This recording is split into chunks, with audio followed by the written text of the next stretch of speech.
retailers in the United States are increasingly feeling the impact of tariffs, which function as a form of shadow tax at the cash register.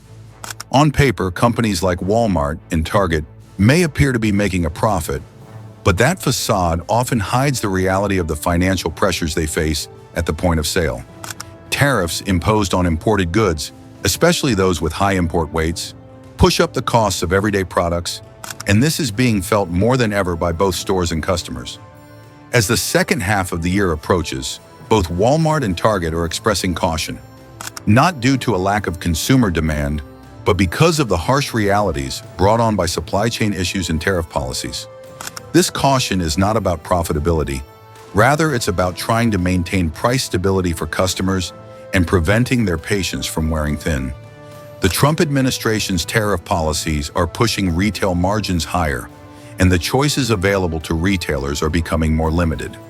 Either the burden of the tariffs is passed on to the consumer in the form of higher prices, or the stores absorb the costs and take a hit to their profits. For the time being, both parties are feeling the pain. Let's consider a simple example. Imagine a toy product with a retail price of $20. The total cost of that toy, including import fees and shipping tariffs, is $14. However, when tariffs push the cost of imports up, that $14 price tag may rise to $15 or $16 depending on the new tariff rates. The retailer then has two options. They can either reduce their profit margin by keeping the price the same, or they can increase the price of the product, which could weaken demand. This is a difficult balancing act.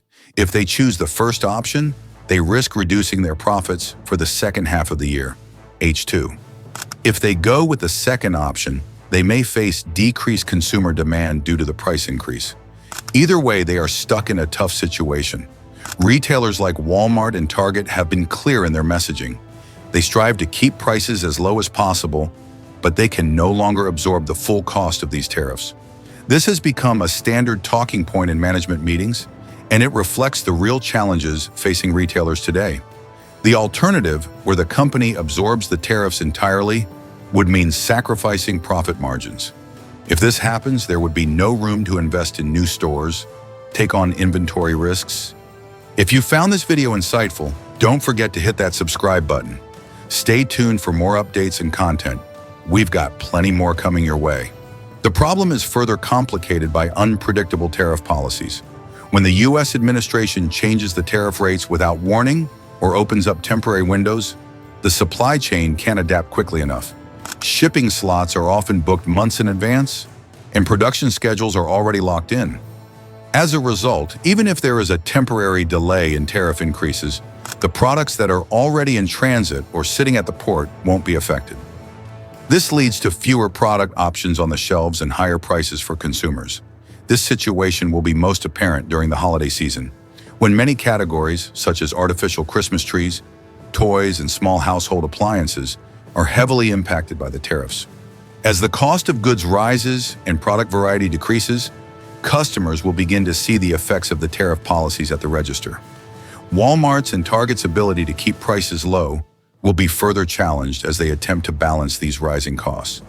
The reality of this situation is not lost on the companies. Their ongoing efforts to keep prices low are being tested by these increased costs. They are attempting to cushion the blow by relying on private label products, off-price campaigns, and stock clearance sales. But the fact remains that there is only so much they can do before price hikes become inevitable. Customers are already fatigued from years of rising prices, and the additional burden of tariffs is only exacerbating the situation. This creates a wait-and-see attitude among consumers, especially as the holiday season approaches. As a result, retailers are lowering their growth expectations for the second half of the year. Instead of anticipating mid-single-digit growth, they are now projecting more modest, low single-digit increases.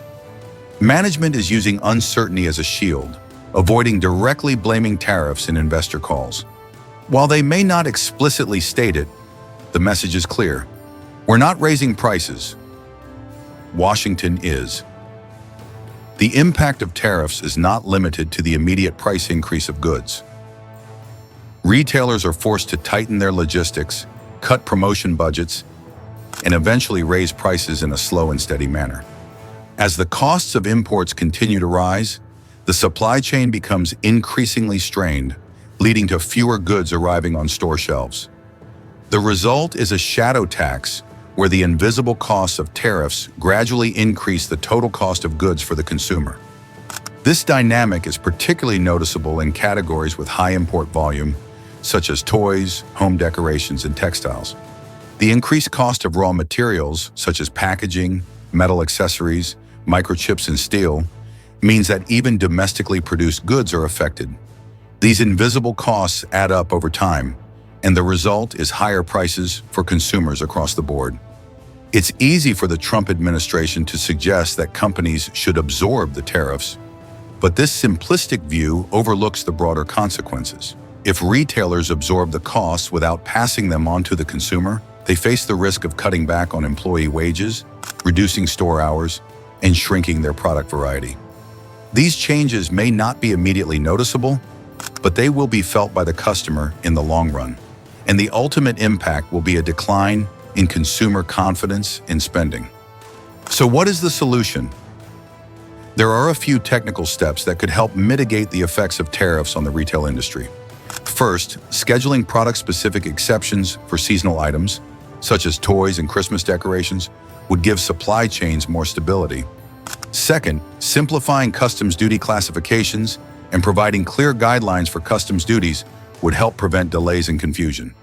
Finally, targeted tax incentives or temporary insurance mechanisms could provide relief for retailers during critical seasons, giving them the clarity they need to adjust their pricing strategies. If you found this video insightful, don't forget to hit that subscribe button. Stay tuned for more updates and content. We've got plenty more coming your way.